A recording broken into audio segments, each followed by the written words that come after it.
우리나라에서 가장 많이 쓰이는 신조어 중에 하나를 고르자면은 엄친나, 엄친딸이 있어요. 이 말을 모르시는 분은 아마 거의 없을 거라는 생각이 드는데요. 엄마 친구 아들, 딸을 줄임말로 대체로 집안이 좋고 성격이 좋고 공부를 잘하며 인물까지 잘난 아주 모든 면에서 뛰어난 완벽한 자식상을 대변하는 말이죠. 주로 이런 식으로 많이 쓰입니다. 부모님 잔소리 중에 엄마 친구 아들이나 딸은 부모님 말씀 잘 듣고 공부를 열심히 해서 좋은 대학을 갔다. 너도 좀 그래야 되지 않겠니? 이런 식으로 많이 사용하죠. 반대로 이런 이야기를 들어야 하는 이 자식들의 생각은 어떨까요? 엄친아, 엄친딸과 비교돼야 하는 이런 상황이 좋지는 않겠죠. 부모는 당연히 잘 되라고 하는 말이지만 타인과의 심한 비교나 이런 부추김을 지속적으로 받게 되다가는 오히려 반발심만 불러일으키는 역효과가 날 수도 있겠죠. 다 그런 건 아닙니다. 하지만 이런 문제가 아주 심각해지는 경우에는 충격적인 결과가 나타나기도 하죠. 이번에 알아볼 사건은요, 2010년 캐나다 토론토의 엄친딸에게서 일어난 사건입니다. 지도에 표시된 장소가 토론토 안에 있는 마크햄이라는 도시입니다. 이곳이 유난히 아시안계 사람들이 많이 모여있는 지역이라 그래요. 이 캐나다 토론토 마크햄에는요, 비크하와 후이한 판이라는 부부가 살고 있었습니다. 베트남 출신의 이민 1세대 부부인데요. 이 부부에게는 제니퍼라고 하는 이름의 외동딸이 있었어요. 이 제니퍼가 말 그대로 엄친딸이라고 불릴 정도의 모든 부모들의 눈에 아주 이상적인 완벽한 딸이었다고 합니다. 제니퍼가 4살 때부터 피겨스케이팅을 했고요. 수준급의 플룻과 피아노 실력도 가지고 있었다 그래요. 그리고 다니던 고등학교에서 매번 1등을 놓치지 않는 아주 우수한 성적으로 장학금을 받으면서 대학에도 조기 입학을 합니다. 그 이후에는 아버지 의사에 따라서 캐나다 유명 공립대학인 토론토 대학에서 약학을 전공했고요. 그리고 졸업 후에 진로를 위해서 어린이병원을 다니며 자원봉사를 하고 있는 아주 모범적인 딸의 전형적인 모습을 하고 있었죠. 영어권에서는요, 이러한 엄친아를 골든차일드라고 부르는데요. 당시에 이 제니퍼가 누가 봐도 골든차일드라고 부를 수 있는 그 자체였던 거죠. 1979년 베트남에서 망명자 신분으로 캐나다에 이민을 온 이 제니퍼의 부모님은요, 낯선 백인들의 나라에서 자리를 잡기 위해 갖은 고생을 하면서 돈을 벌기 시작했다고 합니다. 이런 힘든 이민 생활을 참고 견딜 수 있었던 이유는 자식의 장래 때문이었죠. 비크하와 후이한 판 부부에게는 아들과 딸이 한 명씩 있었는데요. 그중 첫째인 딸 제니퍼가 이 부부의 큰 자랑거리였다고 합니다. 하지만 매번 전교 1등을 하고 3,000불의 장학금을 받으며 명문대인 토론토 대학에서 약학을 전공하고요, 자원봉사를 하는 이 착하고 완벽한 골든차일드는 사실 세상에 존재하지 않는 가짜 인물이었습니다. 실제로는 성적표를 조작하고 대학 입시에 실패한 사실을 숨긴 채 4년간 자신을 토론토 대학생으로 위장해서 가족과 주변 사람들을 속여왔고, 남자친구와 동거 중이던 23살의 젊은 여성 제니퍼 판이 진짜 모습이었던 거죠. 자, 과연 어떻게 된 일일까요? 1979년 베트남에서 캐나다로 오게 된 후이한 판 씨는 난민 쉼터에서 만난 같은 베트남 여성 비크하를 만납니다. 그래서 결혼을 했고요. 토론토 스카버러 지역에서 살고 있었어요. 이 부부는 처음에 자동차 부품 회사에 취직했어요. 그래서 휴일도 없이 일을 하고 있었습니다. 이 부부가 이렇게 돈을 모았던 이유는요, 1986년 6월 17일에 태어난 딸 제니퍼를 위해서였죠. 딸만큼은 어떤 자신들처럼 힘들게 살지 않도록 해주기 위한 것이었습니다. 30년간 열심히 일을 하면서 아껴 살던 부부는요, 결국 이 아시안 이민자들이 모여 사는 마크햄 지역으로 이사를 오게 됐고요. 자신들의 이름으로 차고가 2개나 딸린 크고 좋은 집을 구입할 정도로 경제력을 갖게 됩니다. 자식들에 대한 기대 하나만으로 버티며 아이들을 길러왔으니 당연히 거는 기대도 컸을 거예요. 그런 기대감으로 제니퍼가 4살 때부터 피아노와 플룻, 피겨스케이팅을 배우게 됐던 것이고요. 그런데 문제가 이게 제니퍼의 의사와 상관없이 했던 일입니다. 어머니의 욕심으로 딸을 피겨 선수로 키우기 위해서 교육을 시켰던 거고요. 제니퍼가 강제로 배웠던 거죠.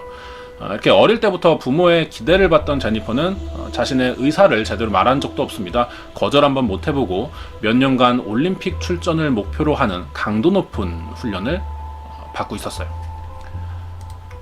하기 싫은 운동을 억지로 배우다 보면요, 사람이 다칠 수밖에 없습니다. 결국 제니퍼 몸에 무리가 오면서 한쪽 무릎 인대가 끊어지는 부상을 당하게 됐어요. 그러자 어머니는 딸을 피겨 선수로 키우려고 했던 자신의 꿈을 포기할 수밖에 없었고요. 이후에 제니퍼가 학교 생활에 집중할 수는 있었습니다. 그래서 학교를 다니면서 피아노와 플룻을 취미로 하는 평범한 학생으로 들어갈 수 있었죠. 하지만 피겨를 그만뒀다고 해서 부모가 딸에 대한 기대까지 내려놓은 것은 아니었는데요. 제니퍼가 학교에 입학해서 첫 시험 성적으로 준상위권 정도에 속하는 B학점을 받아왔습니다. 이 성적표를 보여줬더니 부모님이 하는 말이 A가 아니라면서 크게 화를 냈던 거예요. 그래서 딸의 성적에 실망하는 모습을 보여줍니다. 제니퍼의 입장에서 이 상황을 생각해보자면은 자신이 그렇게 공부를 못한 것도 아니고 평균 이상의 점수였는데 자신이 혼나야 하는 상황을 아마 받아들이기가 힘들었을 거예요. 학교 친구들은요, 제니퍼의 부모님을 두고 전형적인 호랑이 아빠와 마지못한 공범자 엄마라는 표현을 할 정도로 아주 누가 봐도 혹독하게 자식을 훈련시키고 있었죠. 제니퍼는 학교를 다니는 동안 부모의 반대로 이성 친구를 만나볼 수도 없었고요. 친구를 어울리거나 학교 행사도 참가하지 못했습니다. 제니퍼도 부모의 기대가 크다는 것을 자신도 잘 알고 있었어요. 하지만 학교 성적이 항상 부모의 기대에 미치지 못하는 점수였던 거죠. 첫 시험 성적으로 크게 혼이 났던 제니퍼는 부모에게 혼날 것을 걱정하다가 결국 성적표를 위조하기로 결심합니다. 자신의 성적을 모두 A학점으로 바꿨던 거예요. 그리고 석차도 1등으로 바꿔놨습니다. 딸의 가짜 성적표에 속은 부부는 크게 기뻐했습니다. 그래서 딸이 원하는 것들을 모두 들어줬고요. 예전에는 들어본 적 없던 격려와 칭찬까지 듣게 됩니다. 어릴 때 아이들이 이러한 부분에서 착각을 하게 되는데요. 시험 점수를 잘 못 받았습니다. 그러면은 부모님에게 혼나는 경우가 있어요. 시험 점수를 잘 맞으면 칭찬을 받습니다. 이때 아이들이 착각할 수 있는 이유는 시험 점수로 인해서 자신의 걱정과 어떤 칭찬을 해주는 것이 아니라 그냥 단순히 부모님이 좋아하고 싫어하는 표정 때문에 좋아하는 표정, 어떤 부모님을 만족해주기 위해서 공부를 한다는 거죠. 자신의 의사, 어떤 장래에 대한 대비, 노력이랑 상관이 없는 겁니다. 부모님의 웃는 표정을 보기 위해 공부를 한다는 거죠. 이것을 정확하게 부모가 가르쳐주지 않는다면 사회성이 떨어지게 되고요. 성인이 되었을 때 독립 의지가 줄어들 수밖에 없겠죠. 제니퍼도 똑같았어요. 부모가 기뻐하는 것을 보고 이때부터 학교를 다니는 동안 받은 모든 성적표를 위조하게 됩니다. 실제로는 음악을 제외한 모든 과목에서 70점 정도의 평범한 성적을 받았던 것이고요. 수학은 낙제하는 경우가 아주 많았다고 합니다. 낙제를 하니까 계속해서 재시험을 치러야겠죠. 그래야 졸업을 할 수 있으니까요. 하지만 마지막 수학 시험에서도 낙제를 했어요. 그래서 제니퍼가 대학 입학은커녕 고등학교 졸업도 할 수 없는 상황이 되었는데요. 이때 그동안의 어떤 성적 위조를 부모에게 솔직하게 말하는 것이 굉장히 두려웠었다고 합니다. 결국 제니퍼의 거짓말이 점점 커지기 시작했죠. 대학 입학 허가서까지 가짜로 만들어서 부모를 속였고요.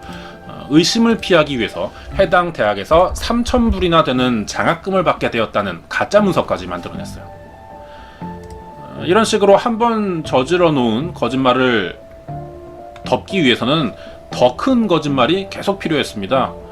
가짜 대학생이 된 제니퍼는 매일 아침마다 학교에 가는 척 하면서 집을 나오면 음식점 아르바이트를 하거나 피아노 레슨을 하면서 돈을 벌었고요. 부모 몰래 오래전부터 만나던 남자친구와 시간을 보냈습니다. 거짓말이 시간이 흐를수록 점점 규모가 커져요. 그리고 들키지 않아야 되기 때문에 점점 치밀해져야 됐죠. 자신을 진짜 토론토 대학에서 약학을 전공하는 학생처럼 보이기 위해서요.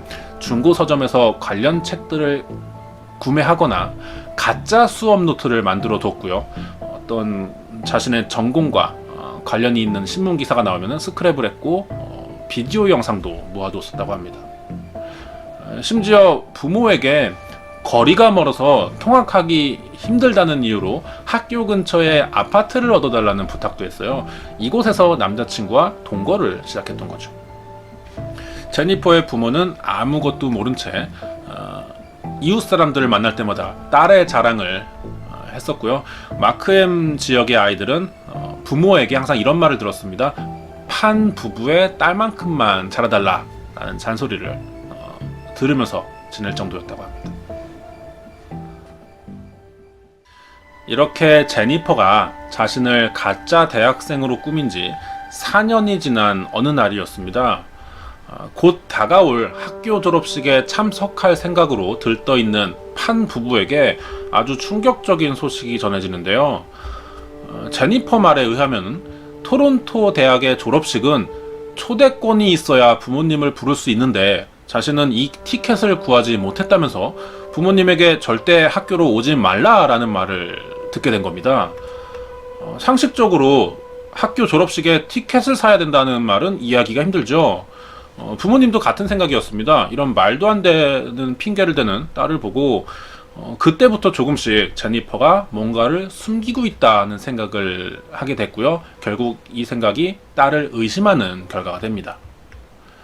사실 생각해보니 제니퍼는 병원에서 일하고 있다고 했지만 해당 병원의 직원 증명서나 유니폼도 갖고 있지 않았던 것이었어요.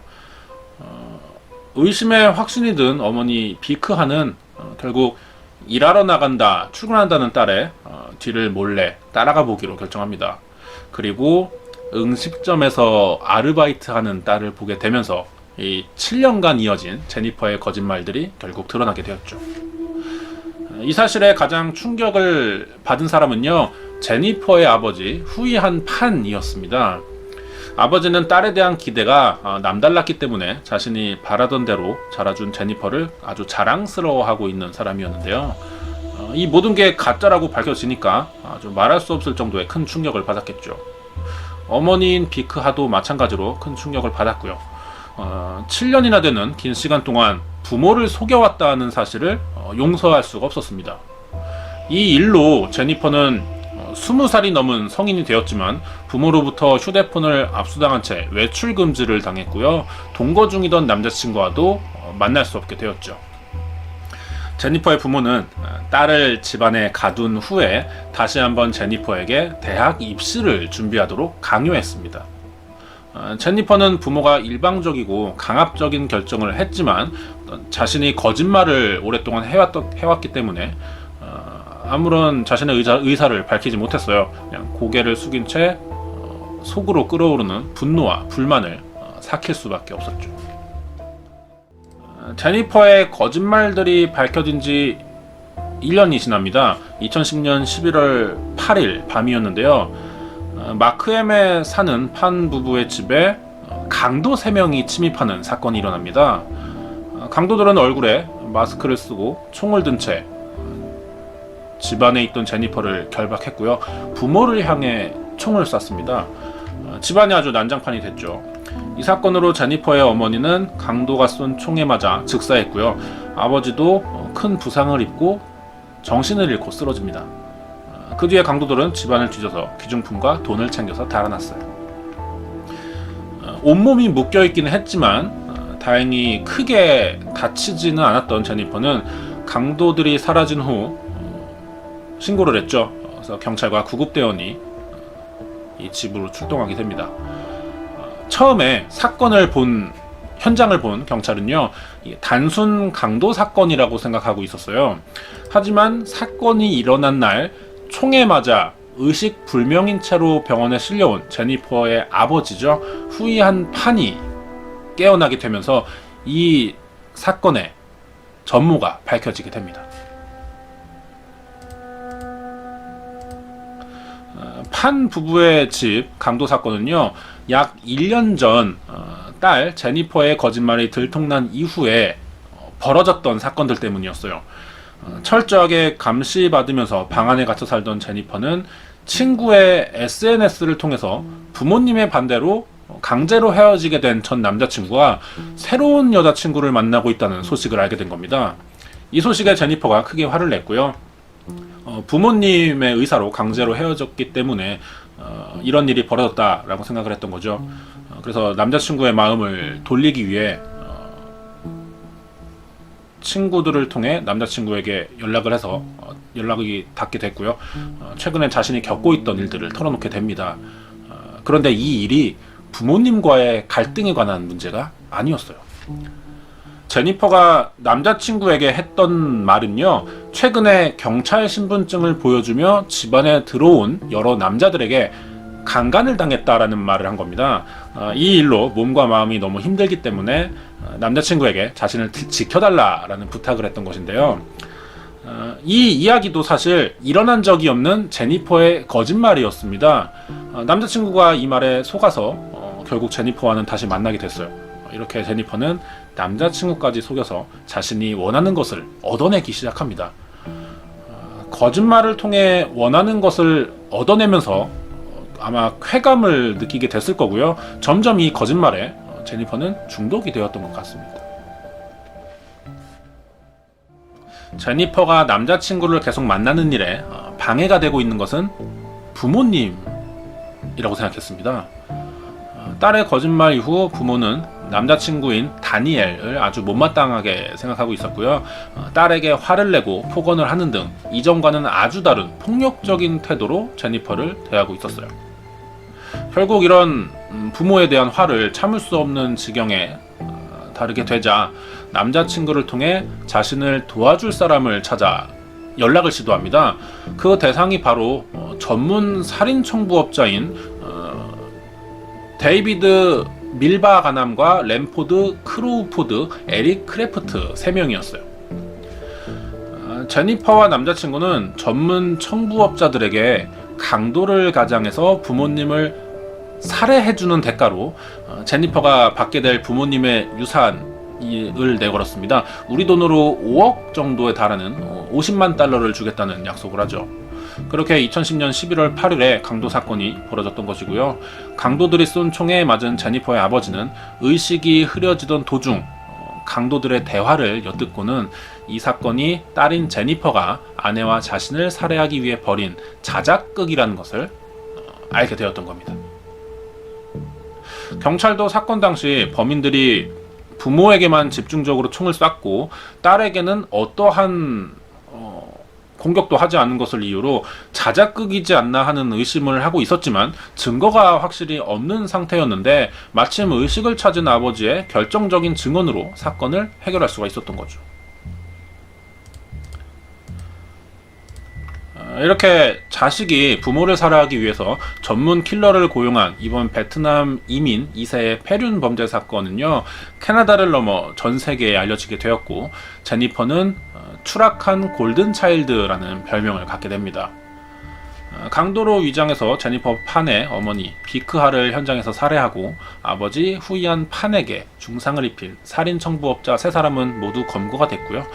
이 사건을 계획한 당시 24살의 제니퍼 판과 남자친구 다니엘 왕을 포함한 5명은 2014년 3월 19일에 열린 최종 재판에서 모두 캐나다 법정 최고형인 25년 동안 가석방이 없는 종신형을 받으면서 사건이 마무리됩니다.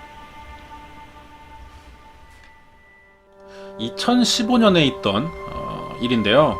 미국에서 하버드와 스탠퍼드 대학을 동시에 입학하게 되었다는 천재 한인 학생 김양의 뉴스가 있었습니다.